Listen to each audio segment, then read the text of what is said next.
समस्त को आम यूट्यूब चैनल फ्रेश ओडिशा को स्वागत जनाऊँगी। आज भिडियो षष्ठ श्रेणी गणित बही द्वितीय पाठ रेखा और कोण विषय आज भिडियो पढ़ा।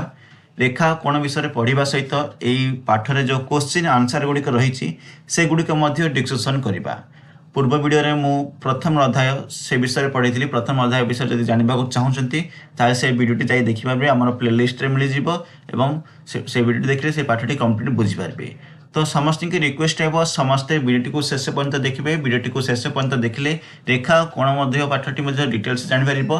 देखते पाठटी बहुत बड़ लंबा वीडियो रदि गोटे पार्ट संभव हुए ना तो मुझे आउ गोटे पार्ट बनइबी।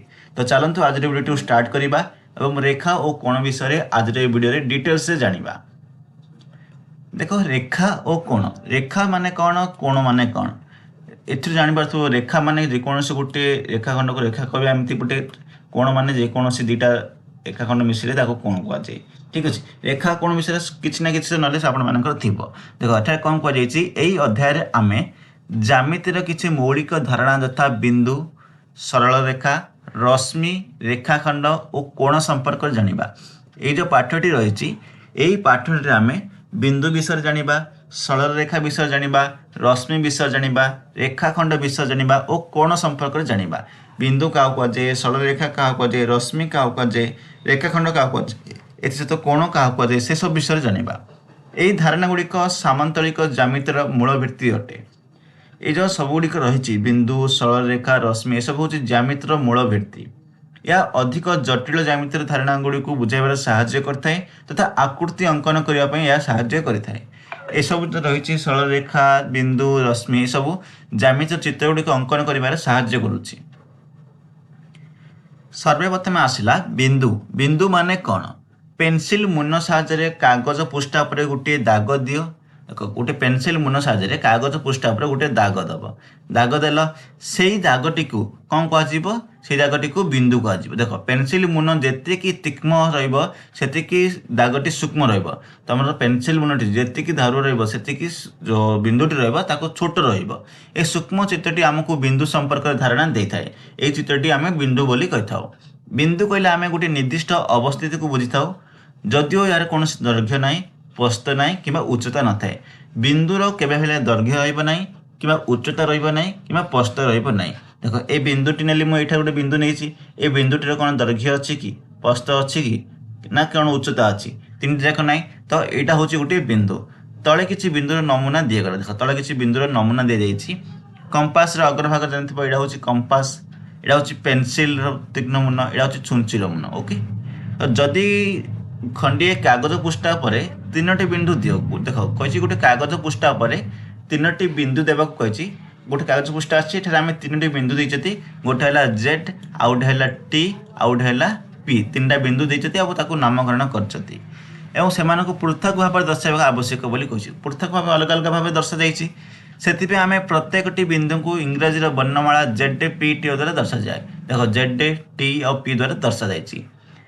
यही बिंदु गुड़ी को जेड बिंदु, पी बिंदु, टी बिंदु भाव में पढ़ा जाए। यही बिंदु गुड़ी आम अत्यंत सूक्ष्म भाव कल्पना करवा जदिओ एगुड़िक निर्दिष्ट अवस्थिति को सूचित करता है। देख एगुड़िक आम सब बिंदु कहवा नामकरण करने को जेकोसी देख नाम दी जाए, जेड नाम दी जाए, यहाँ टी बिंदु दी जाए, पी बिंदु दी जाए, यहीपरि भाव में दि जाए। ओके, पर कौन रही देख रेखाखंड। खंडे कागज को भांगी दियो पर या खोली दियो। कागजर तुम गोटे दाग देखुच कि देख आम गोटे कागज नेबा सेटा को फोल्ड करदेबा देन से खोलीदेवा गोटे दाग आम सुनिश्चित मिल। यही गोटे रेखाखंड धारणा दि जाए। यह हूँ गोटे रेखाखंड धारणा दि जाए। यार दुईटी प्रांत बिंदु थाए ए और बी। देख गोटे कागज नहीं नहीं से कागज टी को फोल्ड कर देछि। फोल्ड कला जो दागटी आसी से दागटी को से चिन्हट कर ए और बी भाव में नाम दि जाए। या कौन कहुए गोटे रेखाखंड कहुए। रेखाखंडर सब दुईटी प्रांत बिंदु थाए। प्रांत बिंदु कौन देख यहाँ हूँ गोटे प्रांत बिंदु, यहाँ हूँ गोटे प्रांत बिंदु। एगुड़ी आम प्रांत बिंदु बोली कहवा। गोटे कागज पृष्ठा उपर ए और बी दुईटी पृथक बिंदु नियो। देख गोटे यहाँ हूँ कागज पृष्ठा बोली भावी नियो। ए आउ बी आम दुईटा बिंदु नाले यही बिंदु द्वय को विभिन्न प्रकार गार दे जोड़। देख ये बिंदु द्वय को आम गार दे जोड़ा। देख गार दे जोड़देले तो जो ए बी आसला यहीटा को ही कहुए रेखाखंड। ठीक अच्छे, ବର୍ତ୍ତମାନ କ'ଣ କହିଛି ଚିତ୍ର ନମ୍ବର 2.1 ଦେଖିବାକୁ କହିଛି। ଚିତ୍ର ପଏଣ୍ଟ 2.1 ଆମେ ବର୍ତ୍ତମାନ ଦେଖିବା। ଏବେ କୁହ ଏମାନଙ୍କ ମଧ୍ୟରୁ କେଉଁ ଗାରଟି ଏ ଓ ବି ମଧ୍ୟରେ ସର୍ବନିମ୍ନ ଦୂରତା ଅଛି। ଦେଖ ଏ ଓ ବି ଭିତରେ ସର୍ବନିମ୍ନ ଦୂରତା ବାଛିବାକୁ କହିଛି। ସର୍ବନିମ୍ନ ମତଲବ ଦେଖ ଏଇଟା ହିଁ ହେଇଥିବ ସୁନିଶ୍ଚିତ ଭାବରେ। ତ ଏ ବି ଯେଉଁ ସରଳରେଖା ରହିଛି ଏ ବି ଯେଉଁ ରେଖାଖଣ୍ଡଟି ରହିଛି ସେଇଟା ହେଉଛି ସର୍ବନିମ୍ନ। ଦେଖ এই সর্বনিম্ন দূরতাକୁ ରେଖାଖଣ୍ଡ କୁହାଯାଏ। ଏ ଓ ବି କୁ କ'ଣ କୁହାଯାଏ? ରେଖାଖଣ୍ଡ କୁହାଯାଏ। ଏଠାରେ ରେଖାଖଣ୍ଡକୁ ଏ ବି ରେଖାଖଣ୍ଡ ବା ବି ଏ ଭାବେ ସୂଚିତ କରାଯାଇଥାଏ। ଦେଖ ଏ ବି କୁ ଏମିତି ଗୋଟେ ଦେଲେ ଆକୁ ରେଖାଖଣ୍ଡ ବୋଲି ଆମେ ଜାଣିବା। ତ ଏ ଓ ବି ବିନ୍ଦୁ ଦ୍ୱୟକୁ ରେଖାଖଣ୍ଡର ଦୁଇ ପ୍ରାନ୍ତ ବିନ୍ଦୁ ବୋଲି କୁହାଯାଏ। ଏ ଓ ବି ହେଉଛି ରେଖାଖଣ୍ଡଟିର ପ୍ରାନ୍ତ ବିନ୍ଦୁ। ମୁଁ ଆଶା କରୁଛି ରେଖାଖଣ୍ଡ ବିଷୟରେ ଆପଣମାନେ ଜାଣିପାରିଥିବେ। ସରଳରେଖା ବିଷୟରେ ବର୍ତ୍ତମାନ କହିବି। ଲାଷ୍ଟକୁ ରେଖାଖଣ୍ଡ ବିନ୍ଦୁ ସରଳରେଖା ଏସବୁ ଭିତରେ ପାର୍ଥକ୍ୟ କ'ଣ ମଧ୍ୟ କହିଦେବି, ତାହେଲେ ଇଜିଲି ବୁଝିପାରିବେ। ଓକେ, ଦେଖ ସରଳରେଖାରେ କ'ଣ କହିଛି, ମନେକର ଏ ବି ରେଖାଖଣ୍ଡକୁ ଉଭୟ ଏ ଓ ବି ଦିଗରେ ଅସୀମ ଭାବେ ବଢ଼ାଇବା। ଯେଉଁ ଏ ବି ରେଖାଖଣ୍ଡ ଅଛି ତାକୁ ଯଦି ଅସୀମ ଭାବେ ବଢ଼ାଇବା ତେବେ ଗୋଟିଏ ସରଳରେଖାର ନମୁନା ହେବ। ଗୋଟିଏ ସରଳରେଖାର ନମୁନା ହେବ ବୋଲି ସେଠାରେ କୁହାଯାଇଛି। ତୁମେ ଭାବିଛ କି ଗୋଟିଏ ସରଳରେଖାକୁ ତୁମେ ସମ୍ପୂର୍ଣ୍ଣ ରୂପେ ଅଙ୍କନ କରିପାରିବ କି ନା, କାହିଁକି? ଦେଖ ଆମେ ଗୋଟେ ସରଳରେଖାକୁ କେବେ ହେଲେ ସମ୍ପୂର୍ଣ୍ଣ ରୂପେ ଅଙ୍କନ କରିପାରିବା ନାହିଁ। କାହିଁକି? ଦେଖ ଯେତେବେଳେ ଆମେ ଏ ଓ ବି ରେଖାଖଣ୍ଡକୁ ଯଦି ଆଗକୁ ବଢ଼ାଇଲେ, ଦେଖ ଏখানে ଗୋଟେ କ'ଣ ଦିଏ, ତୀର ଚିହ୍ନ ଦିଆଯାଇଛି। ତୀର ଚିହ୍ନ ଦେବାର ଅର୍ଥ କ'ଣ, ସେ ଏପରି ଭାବେ ଲମ୍ବି ଲମ୍ବି ଯାଇଛି, କେଉଁଠି ଶେଷ ହୋଇଛି ସେଇଟା ନାହିଁ, ଏମିତି ଭାବରେ ଯାଇଛି। ସେପରି ଏ କାନି ମଧ୍ୟ ଦେଖ ଏ ସାଇଡ଼୍ରେ ମଧ୍ୟ ଏପରି ଭାବେ ଲମ୍ବି ଲମ୍ବି ଯାଇଛି, ତୀର ଚିହ୍ନ ଦିଆଯାଇଛି ମତଲବ। ଠିକ୍ ଅଛି, ତ ଆର କୌଣସି ଅନ୍ତବିନ୍ଦୁ ନାହିଁ, ମତଲବ କେଉଁଠି ଶେଷ ହୋଇନାହିଁ। ତେଣୁକରି ଆକୁ ସମ୍ପୂର୍ଣ୍ଣ ଭାବେ ଆମେ ଅଙ୍କନ କରିପାରିବା ନାହିଁ। ए और बी बिंदु द्वय मध्य दे अंकित सरलरेखा को ए बी सरलरेखा भाव में चिन्हट कराए। देख रेखाखंड को सब एमती चिन्हट कर, सरलरेखा को सब एमती चिन्हट कर, दीपटे तीर चिन्ह एरो मार्क दीपटे यार विस्तृत उभय ए और बी दिगरे असीम भाव अटे। यह सूचाइवाई यार दुई दिगरे दुईटी तीर चिन्ह दि जाए। अनेक समय सरलरेखा को एल ए बा एम ए भली अक्षर नामित कराए। केतबेले सरलरेखा को एमती एल ए कि एम ए भली नाम नामित कराए बोली कहुई। मन रख, एक समतल उपरिस्थ दुईटी भिन्न बिंदु दे गोटे मात्र सरलरेखा अंकन करै। कही कौन कही, गोटे समतल दुईटी बिंदु दे केवल गोटे मात्र सरलरेखा अंकन कर। देखा केमती हो आम दुईटी बिंदु ने गोटे समतल, तो ये दुटा बिंदु दे केतोटी सरलरेखा अंकन कर केवल गोटे ही सरलरेखा अंकन कर। देख ठीक अच्छे, देख केवल गोटे ही संभव हो पार। तापर आसला रश्मि। रश्मि कौन, देख रश्मि हूँ गोटे सरल रेखार अंश विशेष। सरल रेखार अंश विशेष हूँ गोटे रश्मि, जार गोटे बिंदुर आरंभ हो अन्य दिगर असीम भाव विस्तृत। गोटे बिंदुठार आरंभ हम एवं तार अपोजिट दिगरे असीम भाव में विस्तृत बोली कहुई। देख मान रश्मि हूँ एमती। सरल रेखार आम दुईटा तीर चिन्ह दौले, रेखाखंड गोटे तीर चिन्ह दौन। रश्मिर कम हम गोटे दिगरे सी बढ़, तार गोटे आद्य बिंदु रे।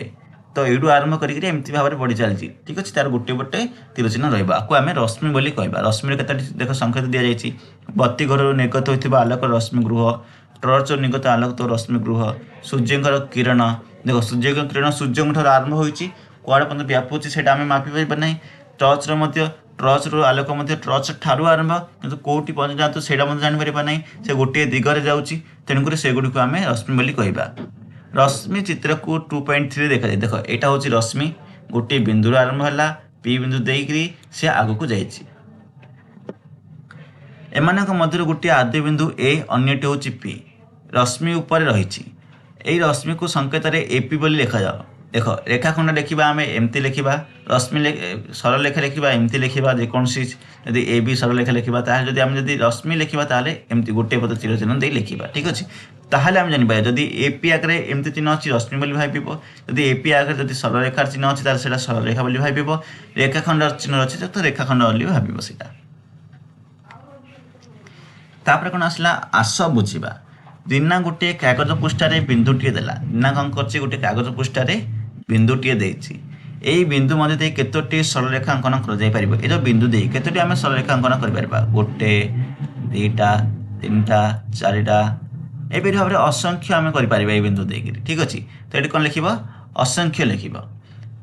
तापर आइला कौन, शीतल गोटे कागज पृष्ठा दे गोटे पृष्ठार दुईटी बिंदु देला। ये दुईटी बिंदु मध्य केतोटी सरलरेखा अंकन कर। आम दुईटी बिंदु नहीं जावा केवल गोटे ही सरलरेखा अंकन हो पार। ठीक अच्छे, तुमे रीना और शीतल को उत्तर पाइबा साहाय्य कर कि सुनिश्चित भाव आम साहाय्य कले बर्तमान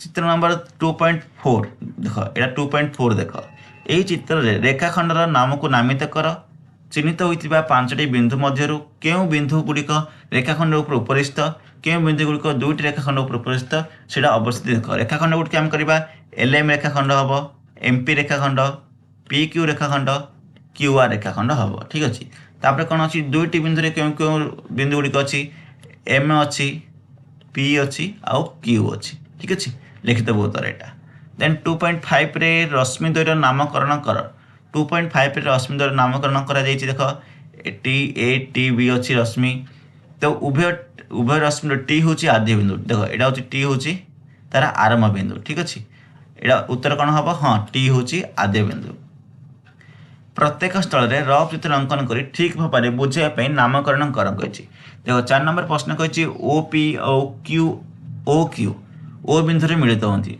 दुईटा सरल रेखा अच्छे देख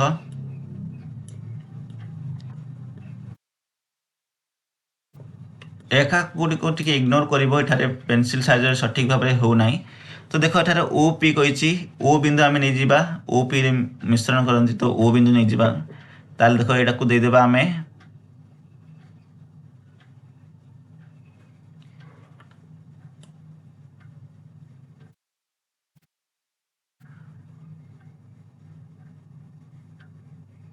देख यहाँ देदेबा P यहाँ देदेबा Q OP है यहाँ OQ ठीक अच्छे देख आउ गोटे कौन आसली XY और PQ परस्पर को M बिंदु छेद करती देख XY दीजिए आम XY PQ नहीं जा को बिंदु छेद करती M बिंदु छेद करती ठीक अच्छे L सरल रेखा उपर E और F बिंदु अवस्थित को D बिंदु नुहे देख C नंबर केमती कर C नंबर उत्तर देख यहाँ गोटे सरल रेखा है यहाँ आम कौन ने L ने L नेला E और F यहाँ नहीं दुईटा बिंदु नहीं जा ना E बिंदु ना F बिंदु D बिंदु ऊपर अवस्थित नहीं यहाँ देदेबा आम D होगा AB रेखाखंड उपर P बिंदु अच्छी देख AB रेखाखंड ना AB A आ B ये कौन गोटे डट देदेव ये देदेबा P ठीक अच्छे हो P बिंदु तो यहाँ होगला तापर चित्र 2.6 रे 5टी बिंदु हूँ कौन D E O C B ये हूँ 5टी बिंदु गोटे सरल रेखा देख यहाँ दीपट से पूरा गोटे सरल रेखा अच्छी 4टी रश्मि अच्छी 1 2 3 4 4टी रश्मि 5टी रेखाखंड 5टी रेखाखंड कौन कौन कहल देख देख D रेखाखंड गोटे हम DO रेखाखंड गोटे हम EO रेखाखंड गोटे हम 3 है OB रेखाखंड गोटे हम OC रेखाखंड गोटे हम 5टी रेखाखंड है 5टी एगुड़िक लिखिदेव ये देन 6 नंबर आसला एठारे OA रश्मि 2.7 रही O बिंदु आरंभ हो ए बिंदु दे जाइए देख O बिंदु आरंभ हो ए बिंदु दे जाइए एठारे OB भाव नामकरण कर कि हाँ कि ना लिख OB भाव नामकरण कर कि OB भाव भी नामकरण आम कर कारण OA ओ ए ओ भाव लिखिपर कि OA कि AO देख ना कहीं लिखिपर ना देख O हूँ आद्य बिंदु O ठू आरंभ हो A लिखिपर किंतु AO लिखिपर ना कारण ए बिंदु आरंभ होनी O बिंदु आरंभ हो केवल OA रश्मि बोली आम लिखिपर को ठीक अच्छे यहाँ लिखे उत्तर में कोण कोण कोण विषय बर्तमान पढ़ा साधारण आद्य बिंदु विशिष्ट दुईटी रश्मि अच्छी एक सरल रेखार नहीं गोटे कोण अंकन करती दुईटी रश्मि गोटे आद्य बिंदु जदि आरंभ होते और गोटे सरल रेखार अंश हो नथिबे ताहले गोटे कोण गठन करती देख गोटे आद्य बिंदु अच्छी ये दुईटी रश्मि अच्छी सरल रेखार नहांती तेणुक गोटे कोण गठन कर साधारण आद्य बिंदु हूँ B आद्य बिंदु हूँ B BD और B हूँ दुईटा रश्मि BD और B हूँ दुईटा रश्मि या गोटे कोण उत्पन्न कर बी बिंदु को कोणर शीर्ष बिंदु बोली कहुए ये जो कोणटी रही ए बिंदु जो बिंदुटू कोणटा होता कौन कहुए शीर्ष बोली कहुए ठीक अच्छे BD और B कोणर दुईटी रश्मि अटे यही कोण को आम किपर नामकरण करवा आमे यहाँ केवल बिंदु द्वारा आधार में बी कोण कहीपर अधिक स्पष्ट भाव में कहवाक हेले एकत्र भाव कोणर प्रत्येक बाहुर उपस्थिति और बिंदु शीर्षदरे आधार में नामकरण कर देख बर्तमान जोटा आम पढ़े से क्लीयर मुझे कहूँ बर्तमान देख एक क्षेत्र में आमको कोणर डी बी ई कि ई बी डी कहवा कोण आम डी बी ई कहवा कि ई बी डी बोली कहवा कारण बीटा हूँ कोण बी कोण रे शीर्ष अच्छी तो शीर्षटा सब मझी रखिब तेणुक आम ई बी डी कोण कहीपर कि डी बी ई कोण बोली कहीपर कोण शब्द परिवर्तन आम कोण सांकेतिक चिन्ह व्यवहार कर देख मैथमेटिक्स सब सांकेतिक चिन्ह अधिक व्यवहार कराए कोण सांकेतिक चिन्ह कौन देख कोण सांकेतिक चिन्ह हूँ यहाँ को एंगल बोली कहुए ठीक अच्छे कोण शब्द परिवर्तन आम सांकेतिक चिन्ह एंगल को व्यवहार कर यथा angle D B E angle E B D देख सेम लिखला बीटा सब मझे अच्छी जो कोणटी आम दर्शाइबा से कोणटी मझे थी आवश्यक रही कविता देख आउ गोटे कौन रहा मन रखा कोण को नामित कला बेले सर्वदा शीर्षबिंदु नाम मझे रहे कोण को सूचाइवाई कोण उत्पन्न होता शीर्षबिंदु ठारे गोटे वक्ररेखा व्यवहार कर देखो ये आम जो कोणटी उत्पन्न होती गोटे वक्ररेखा व्यवहार कर कविता तार पाठ पढ़ा बही खोलला आस देखा से बहीटर मलाट खोलने को विभिन्न परिस्थिति देख देख परिस्थिति से गोटे बहीटी खोलुची अलग अलग परिस्थिति अलग अलग अच्छी देख ये गोटे कौन उत्पन्न होती ये गोटे कौन उत्पन्न होती ये गोटे कौन उत्पन्न होती ये सब कोटा बड़ कोटा सान केमी जान कोटा के कौन जान बर्तमान पर्यंत तुम तो मापिबा शिखिन कोण के प्रकार कोण 90 डिग्री कि केते डिग्री ये सब शिखिन देख कोणर घूर्णन हिसाब से देख ये केते घूर्णन कर बहीटर अल्प ये घूर्णन कर अधिक घूर्णन परिस्थिति 2 रे कर अधिक परिस्थिति 3 रे कर अधिक कौन कर परिस्थिति 4 रे कर बहीटा पूरा सीधा करने फोल्ड कर 5 परिस्थिति आहरी अधिक घूर्णन कर परिस्थिति 6 रे पूरा से बहीटा को खोली देकर फोल्ड कर देछि तो देख यहाँ सबुठ कम हम यहाँ सबुठ अधिक हम यहाँ परिस्थिति 6 हूँ अधिक परिस्थिति 1 हूँ सबुठ कम तो उत्तर कौन पचार देख तुम्हें प्रत्येक परिस्थिति रे उत्पन्न होता कोण को लक्ष्य कर कि हाँ आम लक्ष्य कर उक्त कोणर बाहु और शीर्षबिंदु सूचित कर कि एक कोण गुड़िकर बाहु और सूचित कर कि कोण सूचित कर कि सुनिश्चित कर यहाँ हूँ गोटे बाहु यहाँ हूँ गोटे बाहु कोणटा हूँ यहाँ से यहाँ बाहु यहाँ बाहु कोण हूँ यहाँ ठीक अच्छे एगुड़ी सूचित करने को कोण क्यों कोणटी सबुठ बड़ देख क्यों कोणटी सबुठ बड़ परिस्थिति 6 कोणटी सबुठ बड़ परिस्थिति 1 थिबा कोण बा परिस्थिति 2 रे थिबा कोण पचार परिस्थिति 1 थिबा कोण बड़ ना परिस्थिति 2 रे थिबा बड़ कोड़ा बड़ मुझे कही यहाँ अधिक घूर्णन कर परिस्थिति 2 रे थिबा कोण हूँ सबुठ बड़ जदि आम कही था कि एक रेखार आकार उक्त रेखार दैर्घ्य उपर निर्भर करे सेपरि कोणर आकार यार कोणर घूर्णन उपर निर्णय करे देख मुझे कही ये कोण जिते घूर्णन हम से अधिक डिग्री हम तो अधिक परिमाण हम तेणुक ये जो दर्शा जाइए घूर्णन हिसाब से दर्शा सबुठ कम घूर्णन तापर टिके अधिक तापर टिके अधिक यहपरी भाव में दर्शा जाइए ठीक अच्छे देख परिस्थिति 2 रे थिबा कोण बड़ कारण यही क्षेत्र में बहीर मलाटी को अधिक घूर्णन करने को पड़ो सेपरी परिस्थिति 3 रे थिबा कोण परिमाण परिस्थिति 2 रे थिबा कोण परिमाण आउ टे बड़ सर मुझे अलरेडी कही सारी गोटे पर गोटे जो परिस्थिति आसी टिके टिके अधिक अधिक घूर्णन होती तार कोण परिमाण बड़ बोली कही सारी ओके वर्तमान देख प्रथम रश्मि सहित शीर्षबिंदु ठारे द्वितीय रश्मि घूर्णन परिमाण कोणर परिमाण अटे देख प्रथम रश्मिर शीर्षबिंदु देख यहाँ हूँ शीर्षबिंदु रश्मिर शेष स्थिति यहाँ हूँ रश्मिर शेष स्थिति घूर्णन परिमाण ही कोणर परिमाण जी घूर्णन कर कोणर परिमाण आस देखा वास्तव जीवन किसी उदाहरण जो कोण गुड़िक घूर्णन कि मोड़ द्वारा सृष्टि होता एक कंपास बॉक्स तुम कंपास बॉक्स थी से कंपास बॉक्स जदि बाहु गुड़िक खोलाइब ओपेन कर गोटे कोण सृष्टि हम शीर्ष हो बिंदु देख यहाँ गोटे कोण सृष्टि है यहाँ हूँ तार शीर्ष बिंदु देन से कईची अच्छी कईचीटा को जब आम करवा ओपेन करवा ताहले यहाँ शीर्ष बिंदु हम यहाँ हम तार कोण केते गुड़िक जिनस देख ये कौन कर चश्मा टंका पर्स साधारण चित्र देखब से बाहु कोण को चिन्हट कर आशा कर बाहु कोण चिन्हट करेंगे जपरिक देख यहाँ गोटे हूँ कोण तार दुटा बाहु हूँ यहाँ सेपरी एडार ये गोटे कोण सृष्टि हम दुटा बाहु हूँ ये दुटा बाहु रही ये सब गुड़िकर कर ओके तापर कौन रही आस बुझा तले दि जाइथिबा चित्र गुड़िक कोण गुड़िक तुम खोजिपर कि ଯେକୌଣସି ଗୋଟିଏ କୋଣ ଗଠନ କରୁଥିବା ରଶ୍ମି ଅଙ୍କନ କର ଏବଂ କୋଣ ଶୀର୍ଷବିନ୍ଦୁର ନାମକରଣ କର ବୋଲି କହି ଦେଖ ଏଠାରେ ସେ ଅଲରେଡ଼ି କରିସାରିଛି।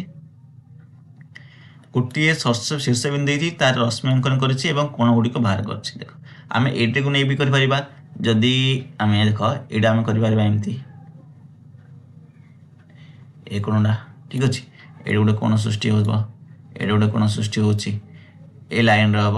ତ ଏହିପରି ଭାବେ ଆମେ କୋଣ ଅଙ୍କନ କରିପାରିବା। ସେଗୁଡ଼ିକୁ ଶୀର୍ଷବିନ୍ଦୁ ଯଦି ଏବେ ନାମକରଣ କରିପାରିବା ଏଇଠି ଏ ବି ଯାହା ବି ଦେବା, ତାପରେ ଅନ୍ୟ ଗୁଡ଼ିକ ଦେଇକି ମଧ୍ୟ ଆମେ କରିପାରିବା। ଓକେ, ସେପରି ଆଉ ଦୁଇଟା ଚିତ୍ର ଦେଇଛି ଦେଖ। ଏସ୍ ଟି ଓ ଏସ୍ ଆର୍ କୁ ବାହୁ ନେଇ ଗୋଟିଏ କୋଣର ଚିତ୍ରାଙ୍କନ କର ଏବଂ ଏହାର ନାମକରଣ କର। ଏସ୍ ଟି ଓ ଏସ୍ ଆର୍ ବାହୁ ନେବା। ଦେଖ ଗୋଟେ ନେଇଦେଲି ମୁଁ ଏସ୍ ଟି ବାହୁ, ଆଉ ନେଇଗଲି ଏସ୍ ଆର୍ ବାହୁ। ଏସ୍ ଦେଖ ଆଇରେ ବି ଏସ୍ ଅଛି, ଆଇରେ ବି ଏସ୍ ଅଛି, ଦୁଇଟା ଯାକ ବାହୁରେ ଏସ୍। ତ ଏ ଦୁଇଟା ଯାକ ବାହୁ କାହିଁରେ ମିଳିଛନ୍ତି? ଏସ୍ରେ ମିଳିଛନ୍ତି। ତ ଶୀର୍ଷ କୋଣଟି କ'ଣ ହେବ? ଏସ୍ ହେବ। ତ ଏସ୍ ଟି ଆଉ ଏସ୍ ଆର୍ ଠିକ୍ ହେଲା।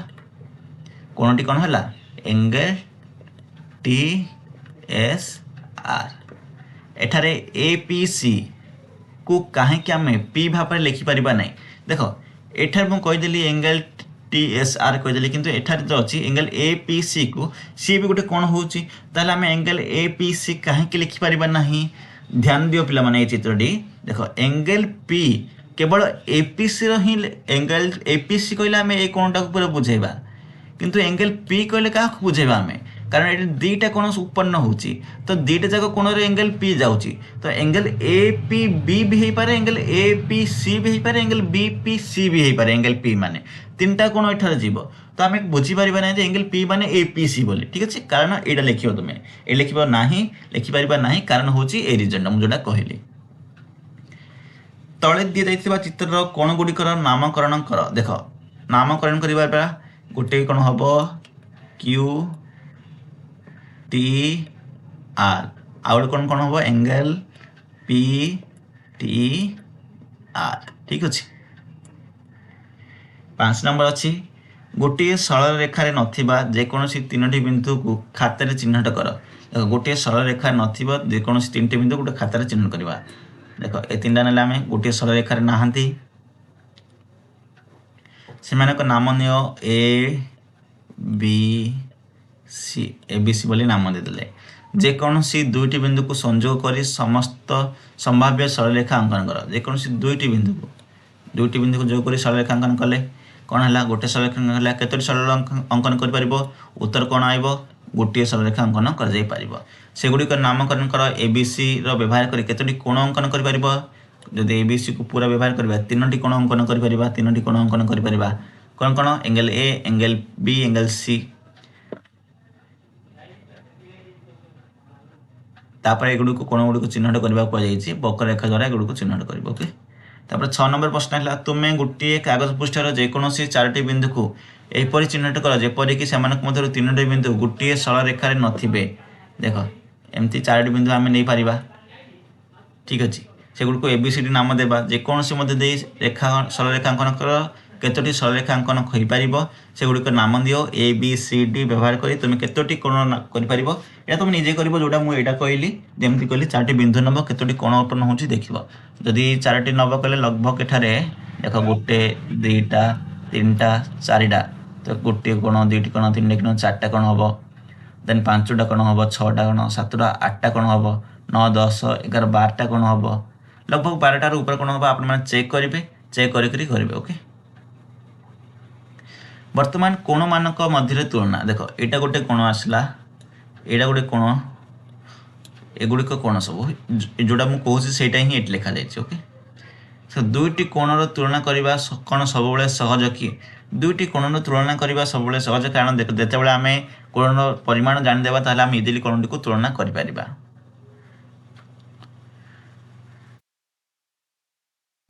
ତାପରେ କ'ଣ ଅଛି ଦେଖ, ଗୋଟିଏ କୋଣ ଉପରେ ଆଉ ଗୋଟିଏ କୋଣର ପ୍ରତିସ୍ଥାପନ କରି ତୁଳନା କରିବା।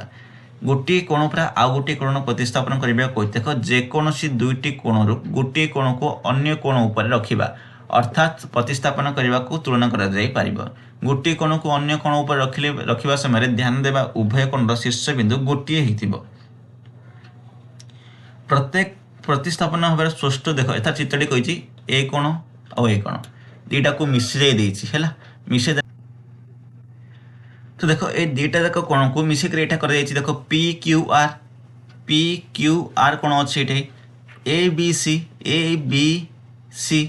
बी सी कौन अच्छी तो ए बी सी कौन को ये मिसेला क्यू शीर्ष बिंदु ही मिसेला तो यहीटा आईटे प्रतिस्थापन करागला ठीक अच्छे उपरिस्थ चित्र देख पी क्यू आर उपर ए बी सी को प्रतिस्थापन करपरि उभय शीर्ष बिंदु बी और क्यू स्थिति एक कि अभिन्न गोटे शीर्ष बिंदु ही बी रही और क्यू रही ठीक अच्छे A B C B C बाहु सहित पी क्यू आर बाहु सहित मिसी गोटे रश्मि हेब एथुर स्पष्ट जे ए बी सी ठारू पी क्यू आर बृहत्तर अटे ए बी सी ठारू पी क्यू आर सुनिश्चित भाव बृहत्तर कारण ए बी सी हूँ कि पी क्यू आर होती पूरा तो सुनिश्चित बड़ रर्तमान आसला सम परिमाण विशिष्ट कोण सम परिमाण विशिष्ट कोण हेले तीन जाक कोण जार सामान अच्छी देख अच्छी कोण गुड़िक सामान हेले सम परिमाण विशिष्ट कोण हम तो इजिली यहाँ बुझीपार एठार उभय कोणर शीर्ष बिंदु एक होगा सहित उभय कोणर बाहु मध्य एका होता यथा O A O X O B O Y तेणु कोण दुईटर परिमाण समष्टि सामान होता है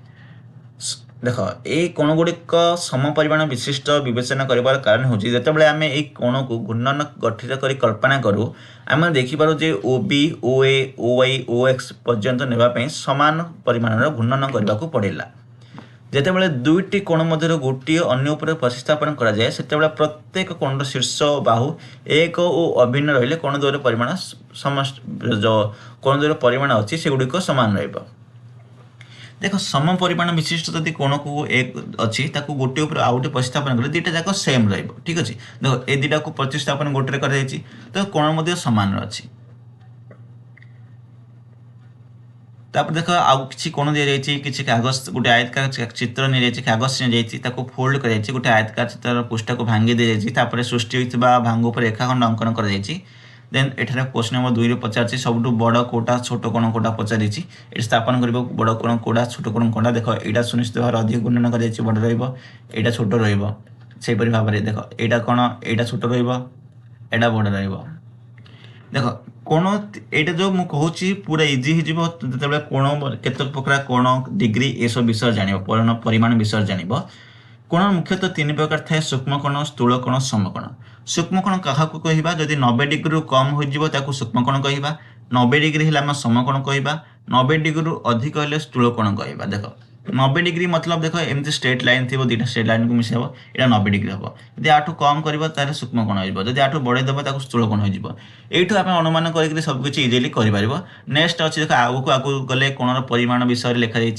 अनेक किसी तथ्य अच्छे जदि गोटे वीडियो तो यह सब कहवा संभव हम ना लगभग बर्तमान 30 मिनिट्र वीडियो हो सारा वीडियोटी बहुत लंबा हो तो नेक्स्ट पार्ट में आपको ये सब विषय कहि बर्तमान जो चित्र रही है क्वेश्चन आंसरटा करदे देख आम आई चित्र पाखे ये देख सब छोट कोण बड़ कोण आम कौटा पाईगले नामकरण करते कहीपर देख प्रत्येक क्षेत्र में क्यों कोणटी बड़ और कहीं दर्शाओ देख angle O B angle O X O Y देख ए ओ बी को तुलना कर सहित एक्स ओ वाई एटा ए कोणटा बड़ ना ए कोणटा बड़ को कोणटा बड़ ए ओ बी सुनिश्चित बड़ कहीं बड़ ताको अधिक घूर्णन कर देख ए ओ बी बड़ ना एक्स ओ बी बड़ एक्स ओ बी बड़ ना ए ओ बी बड़ सुनिश्चित भाव में कहीं अधिक घूर्णन कर एक्स ओ बी बड़ ना एक्स ओ सी बड़